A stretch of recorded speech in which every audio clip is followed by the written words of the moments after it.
I trusted him. That's what hurts the most.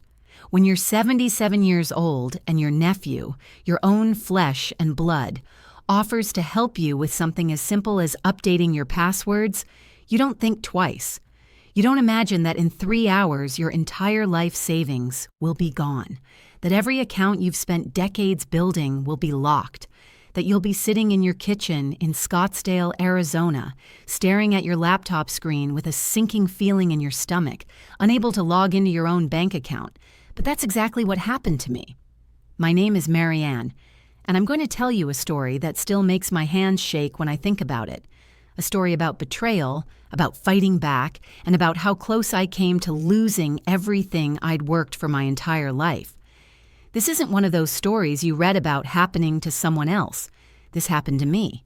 And if you're watching this, if you're a woman over 65 like me, please listen carefully, because this could happen to you too. Before I begin, I'd love to know, where are you watching from today? Drop your city and state in the comments. Let's build a community of women who look out for each other. Now let me take you back to March 2024. The desert landscape outside my window was just starting to bloom with those beautiful Arizona wildflowers. I'd lived in Scottsdale for 32 years, ever since my husband James and I retired here from Minnesota. James passed away 6 years ago from a heart attack, and I'd been managing on my own ever since. Managing pretty well, I thought.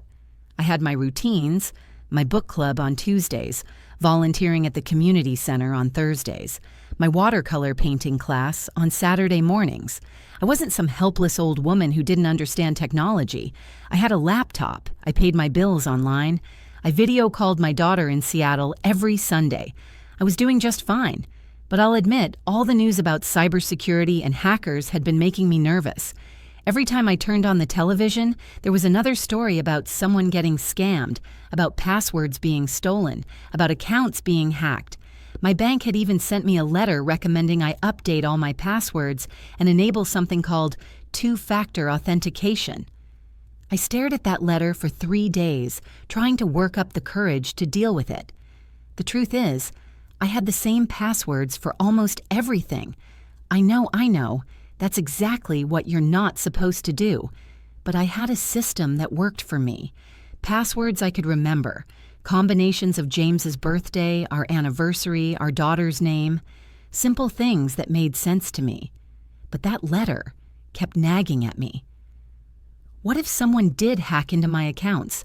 What if I lost everything because I was too stubborn to update a few passwords? That's when I made the phone call that would change everything. I called my nephew, Kyle. Kyle was 34, worked in IT for some tech company in Phoenix. He'd always been good with computers, even as a kid.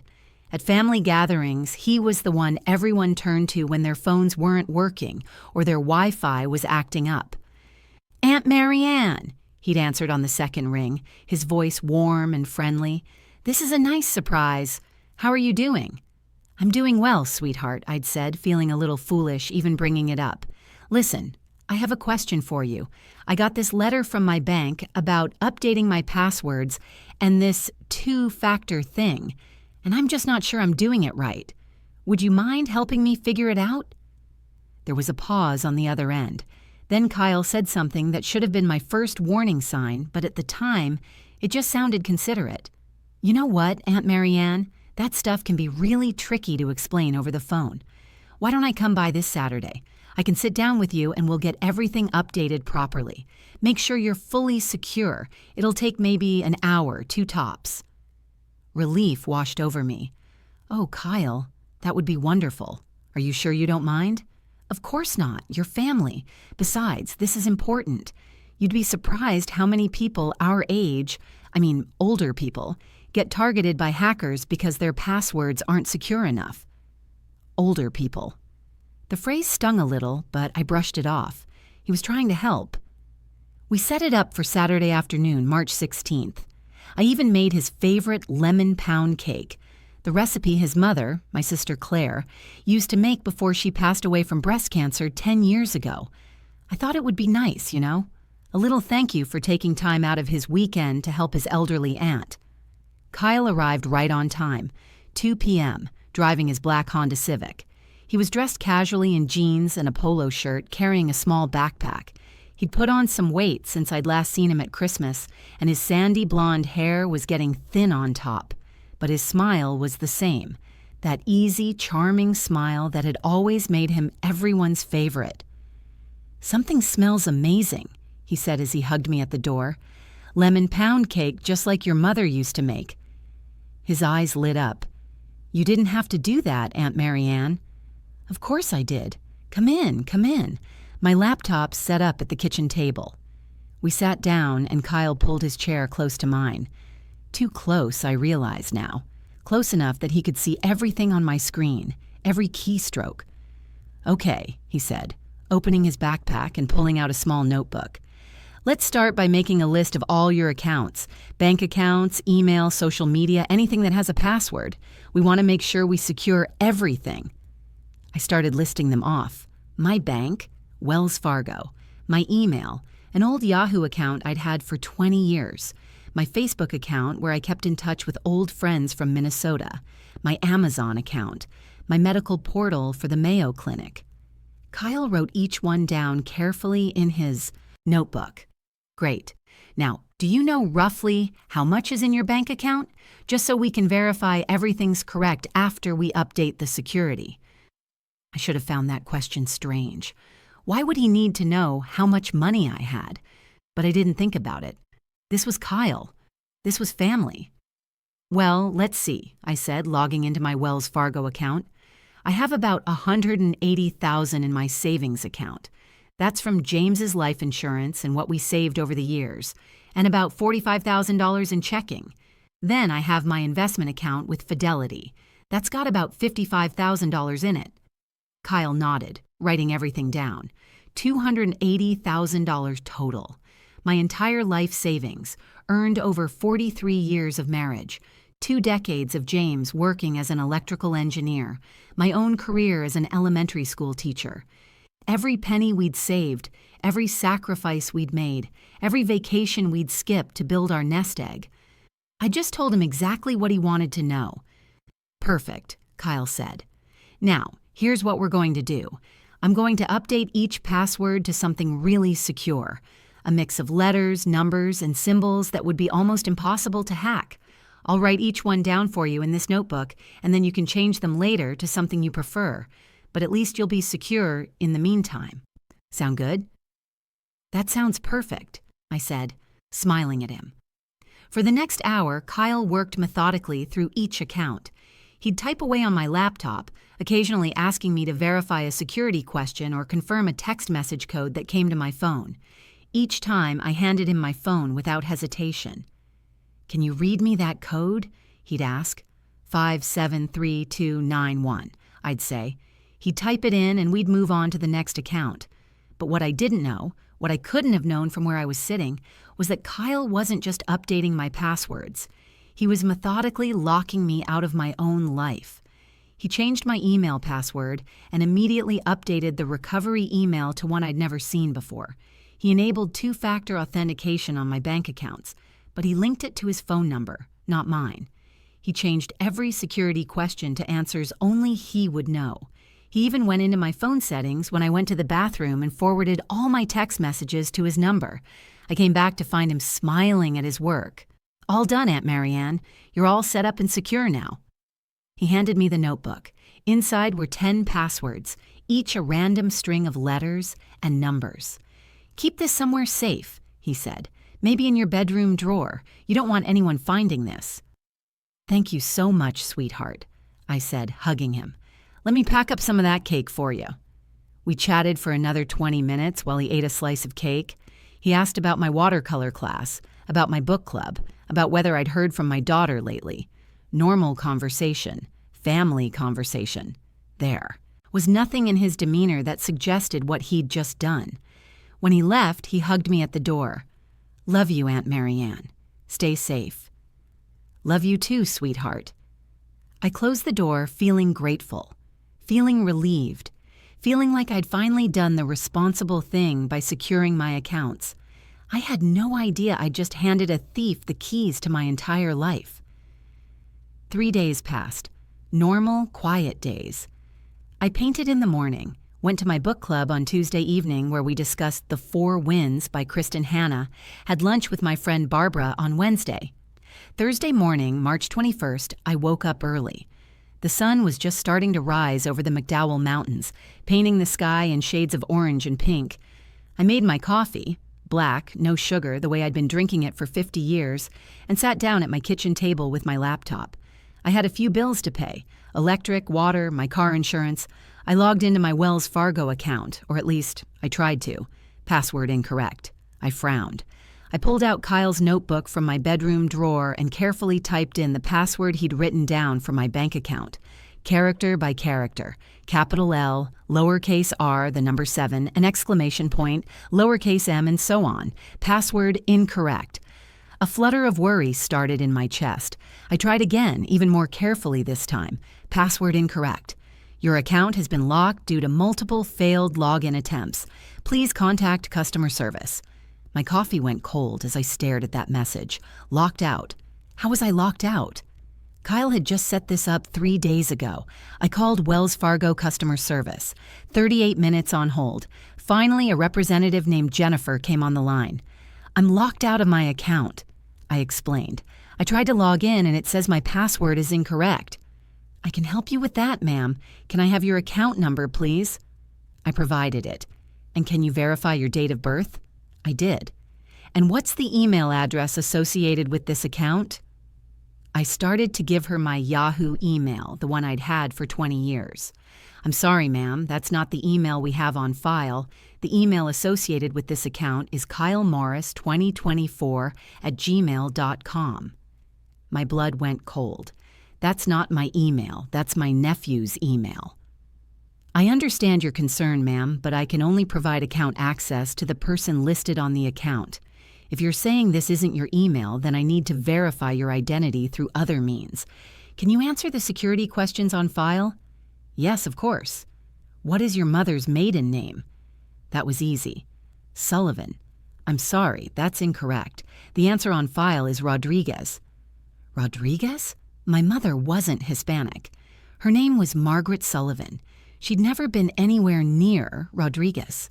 That's wrong, I said, my voice rising. That's not right. Someone's changed it. Ma'am, I understand you're upset, but for security purposes, if you can't answer the security questions, I can't give you access to the account. You'll need to visit a branch in person with 2 forms of ID. But this is my account. I've had it for 32 years. I understand, ma'am, but these are our security protocols. You can visit any Wells Fargo branch with your driver's license and another form of identification, and they'll help you there. I hung up, my hands shaking so badly I could barely hold the phone. Something was very wrong. I tried logging into my email. Password incorrect. I tried my Fidelity investment account. Password incorrect. I tried everything, every single account Kyle had helped me secure. Locked out. Locked out. Locked out. My breath was coming in short gasps. I felt like the walls were closing in. I grabbed my phone and called Kyle. It rang 4 times and went to voicemail. Kyle, it's Aunt Marianne. I'm locked out of all my accounts. None of the passwords you wrote down are working. Can you call me back as soon as you get this? Please. No response. I called again an hour later. Voicemail. I called again that afternoon. Voicemail. By evening, I was frantic. I called my daughter, Sarah, in Seattle. Mom, what's wrong? You sound upset. The whole story came tumbling out. Kyle's visit, the password updates, being locked out of everything. Mom, Sarah said slowly, and I could hear the dread in her voice. Check your bank balance. Use the phone app if you can, or call the customer service line and ask them to tell you your current balance. Why? What? Just do it, Mom, please. I called Wells Fargo back. Another 30-minute wait. When I finally got through and verified who I was with the branch representative, it required me to answer questions about my account history, transactions from years ago that thankfully I remembered, and asked for my balance. The words that came back made my vision blur. Your savings account currently has a balance of $3,247. Your checking account has a balance of $891. The phone slipped from my hand and clattered onto the kitchen table. $3,247 in savings. I'd had $180,000, $891 in checking. I'd had $45,000.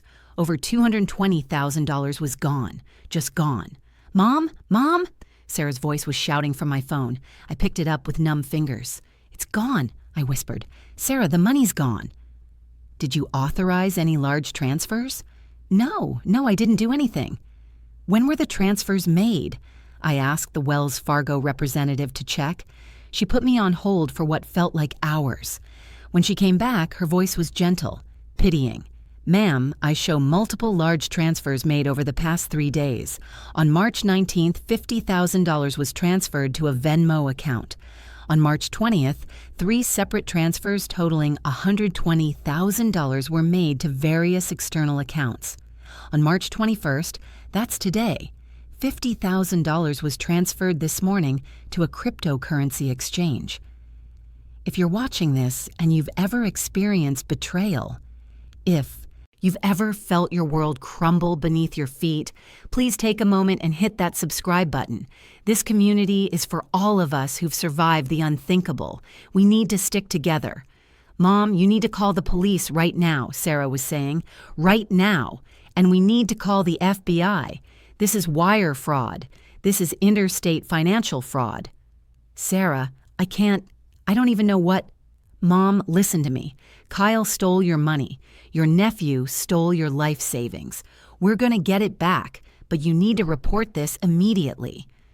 That night was the longest of my life. The Scottsdale Police Department sent an officer to my house around 9 p.m. Officer Martinez was professional and kind, but I could see the pity in his eyes as I told him what happened. An elderly woman scammed by her own family member. It's a story he'd probably heard 100 times. "Ma'am, I need to be honest with you," he said after taking my statement. "These cases are very difficult. By the time victims realize what's happened, the money's usually already been moved multiple times. The fact that he used cryptocurrency makes it even harder to trace." "So, I'm not getting my money back?" My voice broke. "I didn't say that, but you need to understand this is going to be a long process. We'll file a report, and I'm going to recommend your case to the FBI's Cybercrimes Division. With the amount stolen and the fact that it crossed state lines, those transfers went to accounts in different states, this falls under federal jurisdiction." Sarah flew in from Seattle the next morning. She took emergency leave from her job as a nurse practitioner, left her husband Mark with their 2 kids, and came to Arizona to help me fight. We spent the entire weekend documenting everything. Sarah created spreadsheets tracking every transaction, every account, every piece of evidence we could find. She called Wells Fargo again, called Fidelity, called my credit card companies. She put fraud alerts on all my accounts. She even called Kyle a dozen times from her phone. He didn't answer for her either, but we saved every unanswered call as evidence. "We're building a case," she said grimly. "If the FBI won't take this seriously, we'll make them." Monday morning, we drove to the FBI's Phoenix field office. The building was imposing, all concrete and tinted glass, and I felt so small walking through those doors.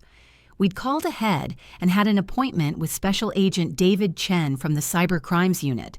Agent Chen was in his early 40s, Asian American, with sharp eyes that seemed to take in everything at once. He listened to our story without interrupting, taking notes on a yellow legal pad. When I finished, he leaned back in his chair. "Mrs. Patterson, I'm going to be straight with you. The fact that this was done by a family member actually makes the case more complicated. Defense attorneys will argue that you gave him permission to access your accounts, that he was helping you, not stealing from you. But I didn't give him permission to steal my money. I believe you, but we need to prove intent. We need to prove that from the moment he walked into your house, his plan was to commit fraud." "How do we do that?" Sarah asked. Agent Chen tapped his pen against the legal pad. "We need to trace where the money went. We need to find evidence that he planned this. Texts, emails, internet searches. We need to catch him trying to access the accounts again or move more money. And ideally, we need him to admit to something incriminating." "You want me to talk to him?" I asked. "Would you be willing to? We could set up a recorded call, get him talking about what he did." The thought made me feel sick, but I nodded. If it helps get my money back, yes. Over the next week, Agent Chen's team did something I didn't even know was possible. They got warrants for Kyle's phone records, his bank accounts, his internet history. And what they found was damning. Kyle had been planning this for months. In December, he'd searched how to steal from elderly relatives without getting caught. In January, he'd joined online forums about cryptocurrency and money laundering. In February, he'd searched Elder Financial Abuse Penalties Arizona and Statute of Limitations Financial Exploitation. And 3 days before he came to my house, he'd texted a friend, "About to score big. Old people are so trusting, LMAO." When Agent Chen showed me that text message, I cried for the first time since this whole nightmare began. Not because I was sad, I was beyond sad, but because I was so angry, so furious that someone I'd loved, someone I'd baked cakes for and bought Christmas presents for and welcomed into my home, could be so cruel. But the evidence got stronger. The Venmo transfer? It went to an account in Kyle's name. The cryptocurrency, traced to a wallet Kyle had set up. The external accounts? 2 of them belonged to Kyle's roommate, someone else the FBI was now investigating as a potential accomplice. "We have enough to arrest him," Agent Chen told us on April 3rd, 18 days after Kyle had come to my house. "We're coordinating with the Phoenix Police Department to pick him up tomorrow morning." I should have felt relief. I should have felt vindicated, but all I felt was tired and old and betrayed. The next morning at 6 a.m., FBI agents and Phoenix police officers executed a warrant at Kyle's apartment in Tempe. They arrested him in his bedroom, still wearing his pajamas. They seized his laptop, his phone, his notebooks, his cryptocurrency wallet codes. They seized his roommate, too, who apparently had received $30,000 of my stolen money in exchange for letting Kyle use his bank account. Kyle was charged with wire fraud, identity theft, elder financial exploitation, and money laundering. Federal charges that carried a maximum sentence of 15 years in prison. Sarah got the news first. She called me from the FBI office where she'd been waiting for updates. "Mom, they got him. Kyle's in federal custody." I sat down on my couch, the same couch where Kyle used to sit during family Thanksgivings, eating turkey and watching football like he didn't have a care in the world. "What happens now?" I asked. "Now we wait. The U.S. Attorney's Office will prosecute. Agent Chen says with the evidence they have, Kyle's lawyer will probably recommend a plea deal." Waiting was torture. Days turned into weeks. Meanwhile, I was trying to survive on less than $5,000, the remnants of what Kyle had left in my accounts. Sarah helped me with groceries. My friend Barbara helped with gas money. I felt like a charity case, a helpless old woman who'd been stupid enough to trust her own nephew. The shame was almost worse than the financial loss. But then things started to turn around. Wells Fargo, after reviewing the case and the FBI evidence, refunded $120,000 of the stolen money. They admitted their security protocols had failed. Kyle shouldn't have been able to change my email and security questions without additional verification. It wasn't the full amount, but it was something. Fidelity also refunded the $55,000 from my investment account after Agent Chen provided them with the evidence that it was fraud. By late April, I had $175,000 back, still short by over $100,000, but no longer destitute, no longer dependent on my daughter's charity. Kyle's lawyer did recommend a plea deal. On May 15th, almost 2 months after Kyle had stolen from me, we went to federal court in Phoenix for his plea hearing. I sat in the second row with Sarah. Kyle was at the defense table in an orange jumpsuit, his hands shackled in front of him. He looked thinner, scared. He didn't look at me once. The judge, a stern woman in her 60s named Judge Patricia Reeves, reviewed the plea agreement. Kyle would plead guilty to 1 count of wire fraud and 1 count of elder financial exploitation. In exchange, the other charges would be dropped. The prosecution was recommending 8 years in federal prison. "Mr. Morris," Judge Reeves said, her voice sharp, "do you understand that by accepting this plea, you're admitting that you deliberately defrauded your aunt, a 77-year-old woman who trusted you? That you stole her life savings under the pretense of helping her?" "Yes, Your Honor," Kyle mumbled. "Speak up." "Yes, Your Honor, I understand." "Do you have anything to say to your aunt?" Finally, Kyle turned to look at me. His eyes were red, like he'd been crying. But I didn't care. I didn't care if he was sorry or scared or regretful. "Aunt Marianne, I don't know what to say. I'm sorry. I needed the money and I don't know what I thought. I'm sorry." I stood up. The judge looked at me, surprised, but she didn't stop me. "You're sorry?" My voice was steady, stronger than I expected. "You stole $280,000 from me. You stole money that my husband spent his entire life earning. Money we saved for our retirement, for our grandchildren, for our future. You looked me in the eye, you ate my cake, you hugged me, and you stole from me. And now you're sorry?" Kyle's face crumpled. No, you don't get to cry. You don't get to pretend this was some mistake. You planned this. The FBI found your searches, your texts, your planning. You targeted me because you thought I was old and trusting and easy. Well, you were wrong about that last part. I sat back down. The courtroom was silent. Judge Reeves looked at Kyle with something close to disgust. "Mr. Morris, what you did represents one of the most cowardly forms of theft I've encountered in my 20 years on the bench. You exploited your aunt's trust and her generosity. You stole not just her money, but her sense of security, her peace of mind, her ability to trust her own family." She paused, shuffling through the papers in front of her. "I've reviewed the prosecution's recommendation of 8 years. I've also reviewed the victim impact statement submitted by Mrs. Patterson, and I've considered the particular cruelty of this crime. This wasn't a stranger who hacked into an account. This was a family member who was welcomed into his aunt's home." My heart was pounding. Sarah squeezed my hand. "Therefore, I'm sentencing you to 12 years in federal prison, followed by 3 years of supervised release. You'll be required to pay full restitution of $280,000 plus interest. You'll have no contact with Mrs. Patterson or any member of her family. And Mr. Morris, I hope you spend every day of those 12 years thinking about what you've done." The gavel came down. Kyle's lawyer started to object about the sentence being higher than the plea recommendation, but Judge Reeves cut him off. "The plea deal gave me discretion, counselor. I'm using it." They led Kyle away. He was sobbing now, but I felt nothing. No satisfaction, no victory, just exhaustion. Outside the courthouse, Agent Chen found us. "Mrs. Patterson, I wanted you to know we've recovered another $67,000 from the cryptocurrency exchange. Kyle had converted most of your money to Bitcoin but hadn't moved it all yet. We were able to freeze and seize it. Combined with the bank refunds, you should be getting back about $242,000 total."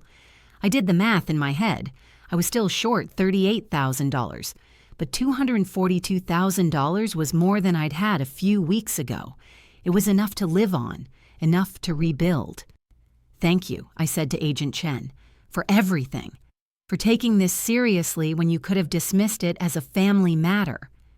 Ma'am, what happened to you is a crime, a serious crime, and I'm glad we could help bring your nephew to justice." Sarah and I flew back to Seattle together. She wanted me to stay with her family for a few months to recover, to heal. I did. I spent the summer in Washington playing with my grandchildren, going to therapy, slowly learning to trust again. The money came, back in stages. Wells Fargo's refund, Fidelity's refund, the seized cryptocurrency funds. By August, I had $242,000 back in my accounts, new accounts at a different bank, with security measures so complex I had to write them down in 3 different places. I returned to Scottsdale in September. My house felt different, like it belonged to a different version of me. The Marianne who had lived here before March 16th was gone. She'd been replaced by someone harder, more cautious, less trusting, but also stronger, also more aware, also more determined not to be a victim. I went back to my watercolor painting class. Barbara threw me a welcome home party. My book club had read 3 books while I was gone, and I had to catch up. Life slowly started to feel normal again. Kyle is serving a sentence at a federal facility in California. He'll be eligible for parole in 10 years if he demonstrates good behavior. I don't think about him much anymore. Sometimes I see families at the grocery store, nephews helping their elderly aunts with shopping, young men being kind to older women, and I feel a pang of something. Not quite sadness, not quite anger. Maybe just acknowledgement that not everyone is trustworthy, even when they should be. The $38,000 I never recovered? I've made peace with it. Judge Reeves ordered Kyle to pay full restitution, but realistically, a convicted felon working prison jobs for pennies an hour isn't going to be able to pay that back in my lifetime. Maybe someday when he's released, he'll send me payments. Maybe he won't. I'm not holding my breath. What I learned from all of this isn't some simple lesson about being careful or not trusting people. Life is more complicated than that. What I learned is that when someone betrays you, you have a choice. You can let it destroy you, or you can fight back. You can be a victim, or you can be a survivor. I chose survivor. Sarah helped me set up proper security on all my accounts. I use a password manager now, a secure app that generates random passwords for everything. I have 2-factor authentication enabled, but this time it's actually linked to my phone, not someone else's. I check my bank statements weekly. I'm vigilant in a way I never was before, and I talk about what happened. I tell other women my age to be careful, to verify, to never give anyone, not even family, complete access to their accounts. I volunteer at a senior center now, teaching a class on cybersecurity for older adults, teaching them the warning signs I missed, teaching them that being careful isn't the same as being paranoid. The FBI later told me that Kyle had been researching his crime for months, had targeted me specifically because I was elderly and lived alone, and had planned to disappear with the money. His arrest likely prevented him from doing this to other family members or other vulnerable people. So if nothing else, my story stopped him. It's November now. 20 months since Kyle's. Sat in my kitchen and stole my life. I'm still here. I'm still painting watercolors. I'm still reading books with my club. I'm still calling Sarah every Sunday. I'm still living my life. The difference is, now I know that trust isn't something you give freely. It's something you give carefully, wisely, with boundaries and protections in place. My name is Marianne. I'm 77 years old. I live in Scottsdale, Arizona, and I survived. That's my story. Thank you for listening.